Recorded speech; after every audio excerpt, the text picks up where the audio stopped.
We're watching a very high-class player. This is when you know everybody is at his best.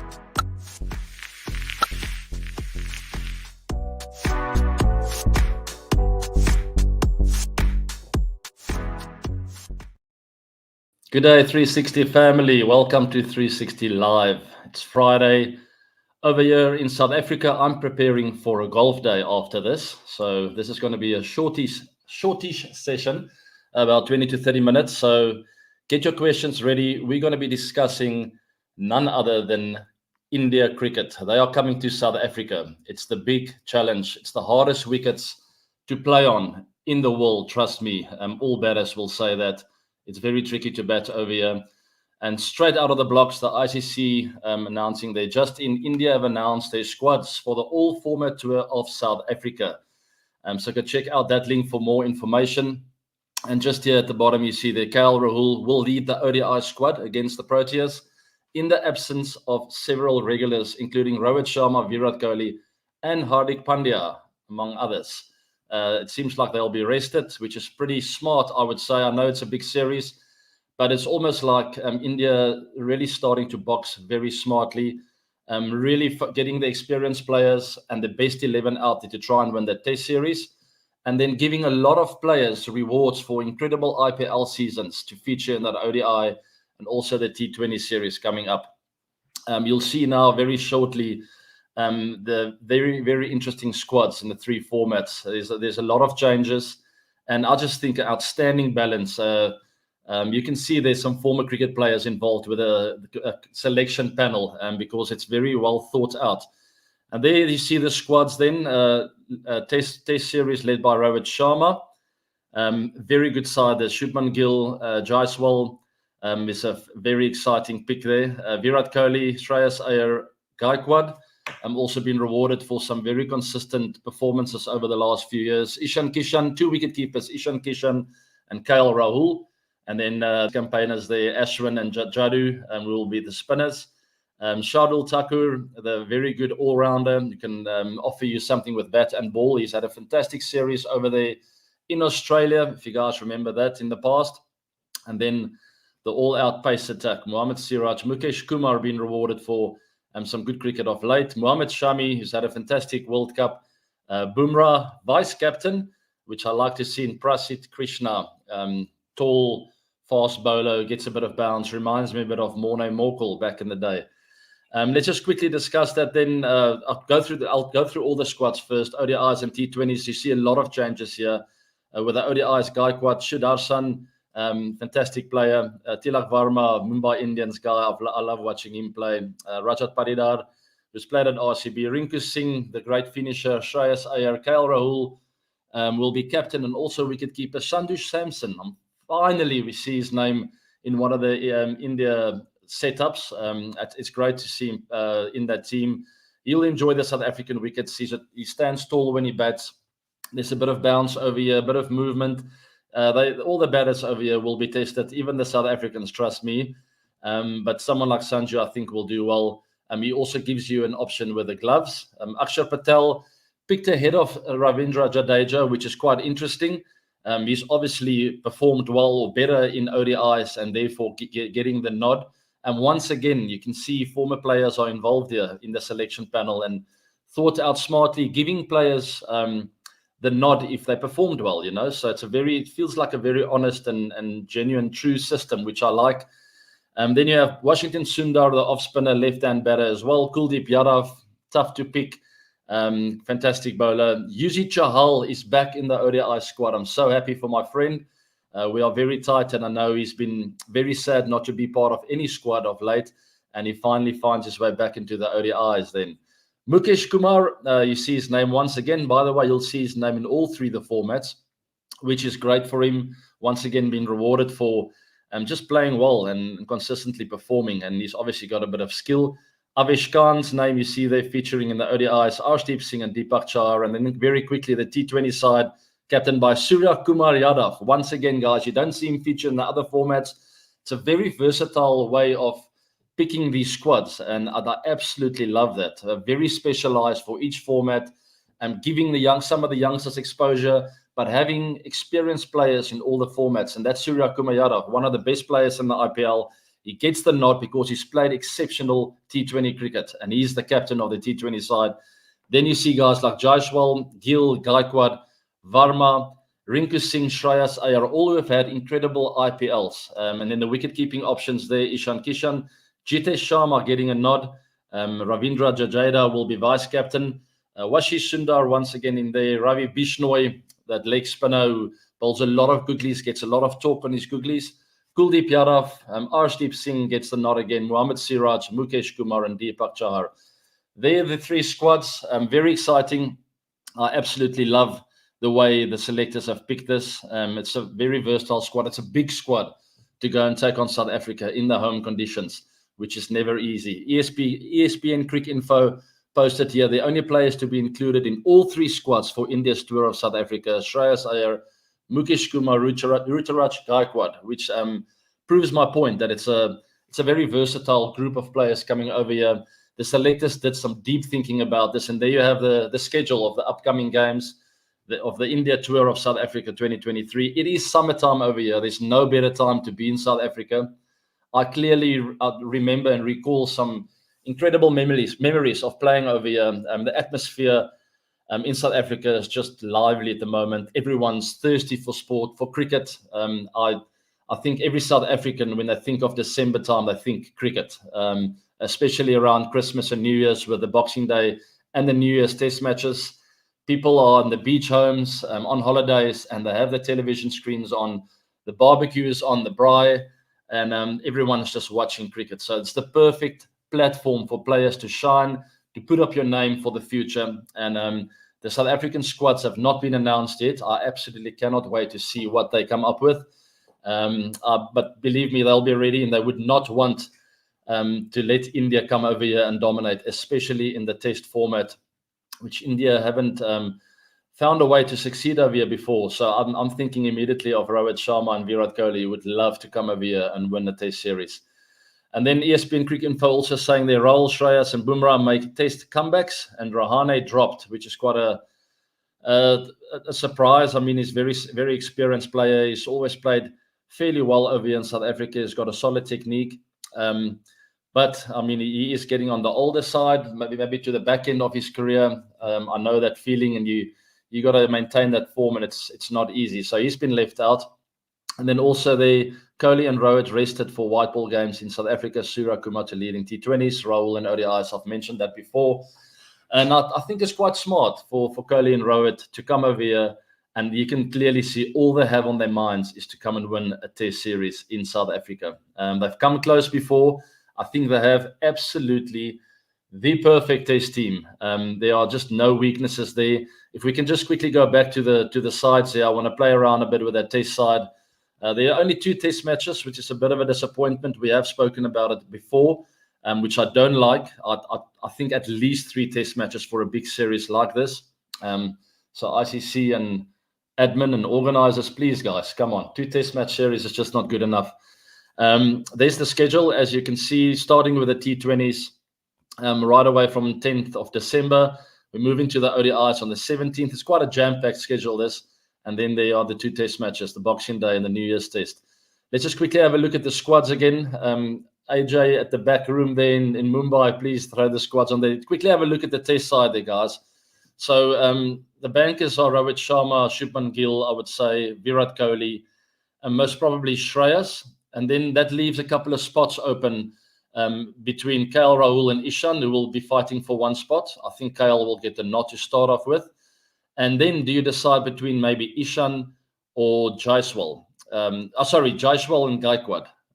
So there are 4 players, only 2 spots, I would say, because I see India specializing with 6 batters only, because they have the luxury of a Jadeja, Ashwin, either at 7, one of them. I don't think they're going to play 2 spinners over here, so it's either Ashwin or Jadeja. Shardul Thakur gives you that freedom of doing that, of only playing those 6 batters up front. You have an all-rounder at 7, and then Thakur come at 8, and he can bat and bowl. And then you have the outright paces, leaves you with 3. I would say Mohammad Siraj, Mohammad Shami, Jasprit Bumrah. There's your starting team for me. If Bumrah is fit, I know he's been rested a bit. His workload has been managed. That's the the talk of the town, and that's what I heard through the news channels. But there's the starting 11. So I would say, to start off with, my humble opinion, Centurion Park, Supersport Park, Centurion, is that first test match. It's the Boxing Day test on the 26th of December. I would start with Rohit Sharma as captain, with Shubman Gill. And then I would, it's not easy. It's between Gaikwad and Jaiswal for one spot, I would say. I would probably go with a guy who I feel is maybe a bit more experienced in Gaikwad. Even though I think it would be nice to have a left-hander up front. So it's not an easy call. I'm leaning towards Gaikwad at the moment.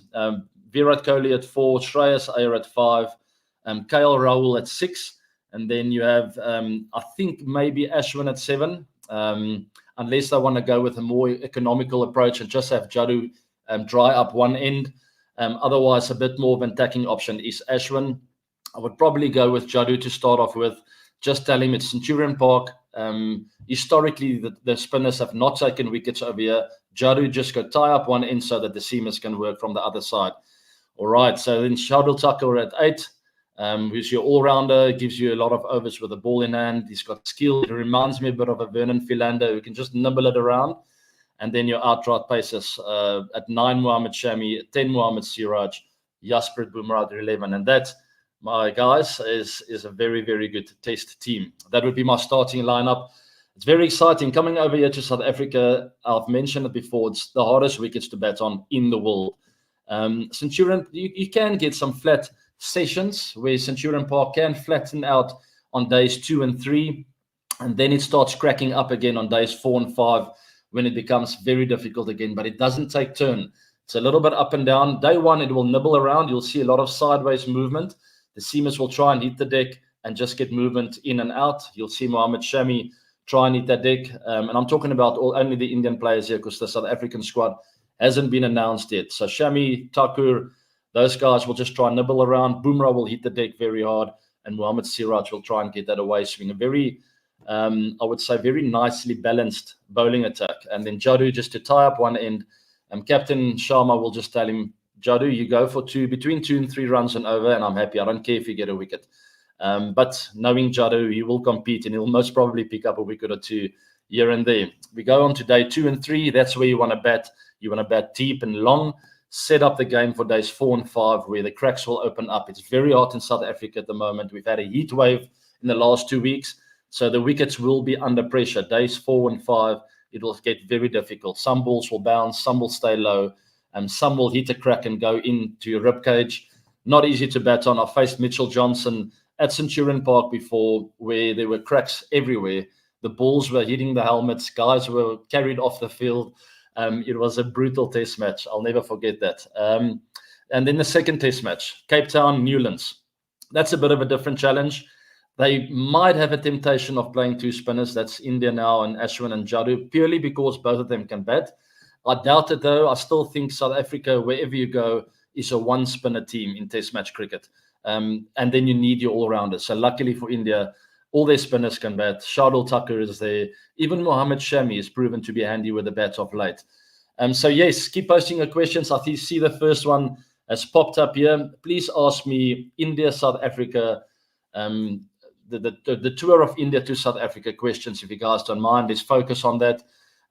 Try and get out of me as much as you can. I've played a lot of cricket over here. I will for always rate it as the hardest wickets to bat on. So the batters will be nervous. They'll be working hard on their short stuff in the nets and their techniques, because there's late movement off the deck, purely or more so, not so much swing, but more so off the wicket. So it's seam movement, which is very difficult, and you have to play the ball extremely late under your eyes to make sure the ball just dies around. And sometimes when you do find the edge, it drops short of the slip cordon, which reminds me of someone like a Kane Williamson. I see him scoring another test 100 there recently. In the bit that I watched, he was right here in his box playing the ball under his eyes. Some of his edges dropped short of 2nd and 3rd slip, and that's what you want in South Africa. Anupam, how much important role the spinners will play on the SA pitches? Not so much. I think for South Africa, we'll see a Keshav Maharaj there. Same role as Jadu, just trying to tie up an end. Luckily for South Africa, Maharaj can also hold the bat. but that's the spinner's role in South Africa. You are lucky when you get the ball turning. Maybe in Newlands in the second Test match on day 4 and 5, you might see some turn, and that's what I've spoken about. India may be thinking of playing 2 spinners there, but the problem with that is then you have to bowl last. You have to bowl on days 4 and 5. Otherwise, it makes absolutely no sense, and then you rely too much on the toss. So I don't think that is an option for India, and I don't think that the spinners will play a big role, except for days 4 and 5 in the second Test match at Newlands, where whether Ashwin or Jadu's playing or Maharaj, you'll see them thrive. They're getting 3+ wickets, maybe 5. That's where the spinner comes in really handy. Other than that, the spinners are playing a dry up role or a tie up one end role, where you give your seamers a bit of rest. The captain will be setting a very basic defensive field and just try and get the batters to bat at 2 to 3 runs and over. And therefore, Siraj or Shami will sit on the side, get into an ice bath. It'll buy him a bit of time, come back and bowl that 4, 5, 6 over spell again at 100% intensity. That's what you want over here in South Africa. You can't just roll it over and try and just nibble the ball around. These wickets require very intense 4, 5 over spells where you hit the deck hard, you get everything out of the pitch that you can possibly get, and that's where the batters start jumping around. Right, moving on to the next one. Hope for the best. Why only 2 Test matches? There should be at least 4. Only in Australia and England play 5 Test matches. What's your opinion? I fully agree, and it's very frustrating, especially from a South African point of view. I think India do get their fair share of 3 and 4 Test match series over in India, especially when they go into Australia. They play 4 Test matches. It's been a problem for quite a while where India, England, and Australia get all these Test matches. I mean, you can look at the stats. They've played a big amount more than South Africa, New Zealand, Pakistan, Sri Lanka. So it's a shame. It's not nice. I think this is such an incredible rivalry, India and South Africa. It's the Freedom Cup. It's Mandela and Gandhi. There's such a great relationship between the 2 teams. Such a rich history as well of past battles and challenges. And it's just great when India come over here. Everyone's so happy. I think the Indian players also love coming to South Africa. They all have a lot of friends over here. The food is good. The weather is amazing. And the atmosphere will be great. 2 Test matches does not do it justice. I think it's 2 big rivals going up against each other. It's probably India's best chance ever to come over here and dominate a series in South Africa, especially that Test series. And that's where the focus will be. I think Rahul Dravid, Rohit Sharma and Virat Kohli will be having a lot of meetings behind closed doors and say, guys, this is our chance. I would love to see that South African side. I haven't seen the squad yet. I know Dean Elgar has been prepping, scoring hundreds over here in South Africa. I've spoken about Keshav Maharaj. Hopefully Ngidi, Rabada will be 100% fit. I'm not sure about Anrich Nortje and his injury progress. We'll talk about him because he will be he'll play a huge role if he can get fit and get on that park. I think it's unlikely though. And then Gerald Coetzee, outright pacer. We know he takes a lot of wickets. He will be a big asset for South Africa. And we'll cover that once we get there. I think of Aiden Markram, Heinrich Klaasen, who hasn't played a lot of Test cricket. Will he make it into that side? I think it's a no-brainer. But at the end of the day, you've got to look at the stats and how the players have performed over the last few years. You look at the Indian setup there between the Test matches, ODIs and T20s. You can see the selectors have gone, who deserves their spots here, who's experienced and can give a little bit of a leeway, and who have outperformed some of the older guys. And that has happened. And they've went according to stats. They've taken their best players and they've put them out and said, go and beat South Africa in South Africa, which is a huge challenge. But yes, very, very upset with only 2 Test matches between these 2 great rivals. It is very disappointing. So hopefully the ICC will work on that and give South Africa and India a few more Test matches in the future. Moving on to the next one then, Jay Vashishta. While playing a few matches just after the World Cup final, how does a player like Rohit and Virat go about their business, still in their final defeat mindset of, or how would you felt if you were in their situation? Test match cricket is a complete different format. To be very honest with you, in 2015, when that happened to us, when we lost in that semi-final to New Zealand, I can't remember. I've got a bit of a memory loss over those next few months after that. I sort of just didn't want to know anything about cricket. I wanted to pack my kids away. The one thing that plays in their favour is they haven't won a Test series over in South Africa, and Virat and Rohit will sort of try and erase what happened in the past and just look at this incredible opportunity. So for me, in 2015, it was to go and play an ODI series in India. And I think you guys will remember that series not long after that World Cup. I was incredibly motivated. We've never won an ODI series in India, or at that time, we had never won one. And that was my mindset. I just told myself, you know what? We lost the 2015 World Cup. Now's the time to prove we're still the best team in the world. Let's go and beat India in India. And I was very motivated. I think our whole team was very motivated to prove a point, to prove that we were better at that World Cup than the results showed. And we played a fantastic ODI series, beating India 3-2. So I think Rohit and Virat will have a very similar approach to this series. And they've made their intentions clear, just focusing on the Test matches. That is the one thing they haven't won over here. So both of them will be incredibly fired up. We'll see the best of Virat. I can't wait to see that chest out, making eye contact with the opposition, being a bit of verbal with everyone, because he will be fired up for the series. And South Africa need to be careful. This is going to be a big test. Looking at that Indian Test squad, I mean, it's all class. It's pure world class. Sarvesh, then, do you still think SA can continue their home dominance against India in tests, as we see Rohit and Kohli in top form, along with Shreyas and Rahul in middle order? So I haven't seen the SA squad yet. I do think it's very difficult to beat this India team. The one thing in South Africa's favour is the home grounds, the conditions completely different to what you can expect in India. If I was part of the South African setup, I would ask for very good cricket wickets with a bit of bounce, not so much seam movement, because the Indian seam attack in a Bumrah, Shardul Thakur, Mohammad Siraj, Mohammad Shami, they all have incredible skill of moving the ball around off the seam. So what will be the biggest threat for the Indian batters, in my opinion, is a bit of pace on the wickets and bounce. They are the two things that I would be asking the groundkeepers, guys. I need true wickets, but I want pace and bounce. That's how South Africa is going to win this series. If they get that wrong, this bowling attack of the Indians are going to be lethal. So yes, you don't want much seam movement. So let's see what happens. I haven't seen performances over at Centurion Park and Newlands of late, but generally they are good wickets, but they test you on pace and bounce, which a lot of batters don't enjoy. So let's see what happens there. I do think it's very 50-50. The Indian Test side, I feel, is maybe it's got a bit more class and a bit more experience, maybe even hungrier of wanting to come over here to prove a point.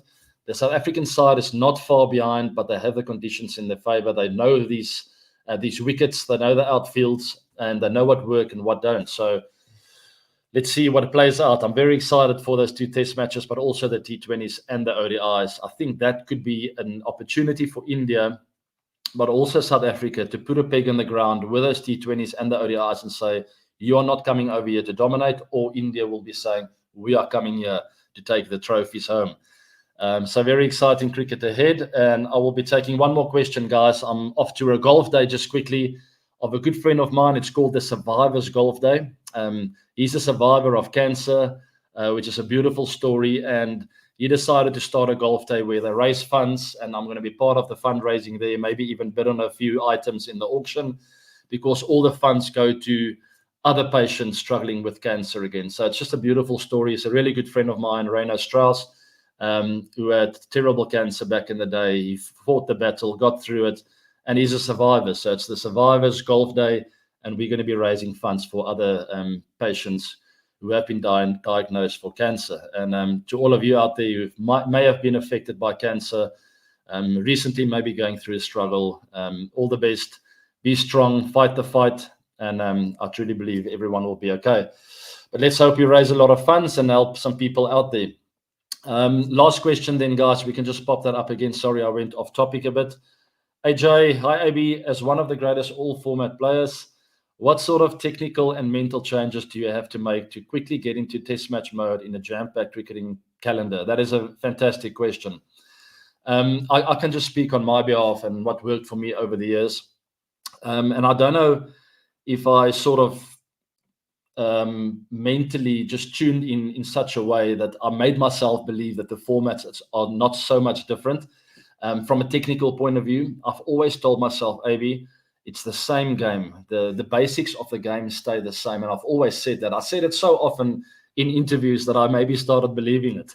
And it worked in my favor. But that's what I always believed. I would do for T20s, ODIs, and Test cricket, I would do the same basic training. Yes, in T20s, after that 30 or 45 minutes slot of really working on my technique, playing the ball late, I would go and try and create some shots and maybe try and clear the boundary a bit. But same with ODIs and Test matches. I would always start my sessions with 30 to 45 minutes of purely just playing technical stuff, making sure my head is nice and upright. I play the ball under the eyes. And then after that, it's just a mental shift. Test match cricket, it's all about absorbing the pressure early on and making sure, more so than the other formats, that you put bad balls away. The minute you get an opportunity in a test match to get off the mark, it's got to go to the boundary. So it's really, really tight for me, under the eye, stay technical, absorb the pressure. They're going to come hard. It's loud around your ears. Virat is staring at you. Mitchell Johnson is in your space. Everything is happening. Some guys are talking about some personal stuff behind you. Someone is spitting next to the pitch. It's all happening. It's war out there. But for me, it is just basics. What do I do best? And that, well, what can I control at least? And that is to move early, keep my head still, and play the balls under my eyes. Because I grew up with the game, I've played cricket since I was 3 years old. I always had the feeling that even in T20s and ODIs as well, the minute the ball is off a good area, my natural instinct and ability will take over and I'll pounce on it. So that would always be in the back of my mind. With regards to playing a lot of cricket, I think Virat and Rohit will both be very charged up. So it's not a big problem, even though they lost that final. They will come here being very hungry. The desire's got to be there, and that's crucial. That's what I always felt in all formats that you play. The desire and the hunger's got to be there. But just shortly to summarize, my basic training was always the same. I would do my drills of standing still, hitting balls under my eyes. I would bat with a stump at times to make sure I watch the ball even closer. And at time it off a cricket stump, which is a lot smaller than a cricket bat, obviously. And that way I would teach myself just to watch the ball, see the ball out of the bowler's hands, especially in cricket and in Test cricket. If you miss that first meter out of the bowler's hands and you maybe not completely focused on the ball, you're going to be rushed and you'll feel late. So yes, to me, not a lot of changes there within the formats, but at the end of the day, it's just the pace of play and pacing your innings and building a foundation. In T20s, it's maybe 3 to 4 or 5 deliveries. In ODIs, maybe you have 2 or 3 or 4 or 5 overs. In Test match cricket, sometimes you have to absorb for 10 to 15 overs, maybe sometimes even batting out a session with a partner. I had a session like that the last time we beat India at Centurion Park in the series we won. That was also one of my last series of my career. And that was in 2018, I think, 2018. There was a session when the guys bowled Bumrah and I think Shami was there. And we were playing in Centurion. There were cracks everywhere. It was incredibly difficult. And Dean and I, we just took shots on the body. And we literally would come halfway in between overs, meet up, and we would just start giggling and say, "This is war, my friend." And Dean asked me, "Are you here?" And I said, "I'm here." "Are you here?" And he said, "I'm here." And we just understood that's it. That's what it's going to be for an hour or two. It's fight. And at the end of the day, I ended up getting 80 odd. Dean got 60 odd. No one got 100 in that test match. Of course, it was incredibly tough to bat on. But ultimately, that set us up for victory. That gave our bowlers the freedom to come out and just to express themselves. And we ended up winning that test series. After that, we went to Newlands and we clinched the series there. All right, that's it. Yeah, Ajay, thanks for that great question. I see my friends over there in Mumbai working backstage are very trigger happy. Guys, that's all for 360 Live today. My throat's dry. I'm nervous to go and play in that golf day. I always get nervous with competitive sport beforehand, but the minute I start, it's just fun. So let's go and have a bit of fun today. Have a fantastic weekend, everyone. Subscribe to my channel. Hit that bell notification at the bottom there. You'll see there's my X handle, also Instagram and Facebook. Follow me there for updates. I'll keep you guys in the loop. There's a lot more to cover. It's a great series coming up. the Freedom Cup. I love my Indian friends, and I know they love coming over here to South Africa, so I can't wait to catch up with some of them. I know Yuzi will give me a call, and I'll hopefully try and get Virat over for a coffee or a cold drink, and tell him to take it easy on us South Africans. All right, guys, have a fantastic weekend. There's great cricket ahead, and I can't wait. Thanks for joining me on 360 Live. Until next week.